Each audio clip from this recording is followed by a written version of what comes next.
ACU ខត់ខ្លួនអធិការរងស្រុកបវលនិងមន្ត្រីនគរបាលម្នាក់ទៅតុលាការពាក់ព័ន្ធនឹងការដោះលែងជនជាតិថៃជាថ្នូរនឹងលុយរាប់ម៉ឺនដុល្លារ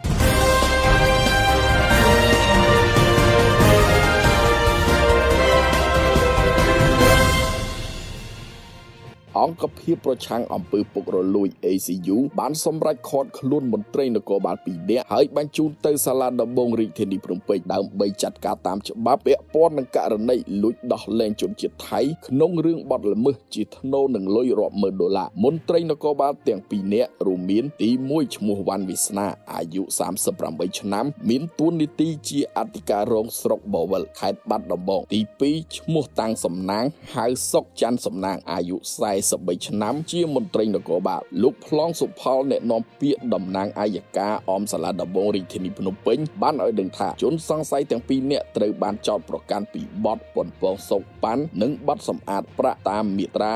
32នៃច្បាប់ស្តីពីការប្រឆាំងអំពើពុករលួយមាត្រាលេខ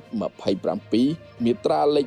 605នៃក្រមព្រហ្មទណ្ឌនិងមាត្រាលេខ38នៃច្បាប់ស្តីពីការប្រឆាំងការសម្អាតប្រាក់និងហិរញ្ញប្បទានភេរវកម្មសេចក្តីរាយការណ៍បានបញ្ជាក់ថាក្រោយបញ្ចប់បើកការស៊ើបសួរលើជនត្រូវចោទទាំង2នាក់ពីតំណាងអัยការលោកតុងរតនាលោកហុកពៅអនុប្រធានសាលាដំបងរាជធានីភ្នំពេញនិងចៅក្រមស៊ើបសួរបានសម្រេចឃុំខ្លួនជនជាប់ចោទដាក់ពន្ធនាគារព្រៃសរនៅថ្ងៃទី26ខែឧសភាឆ្នាំ2025នេះ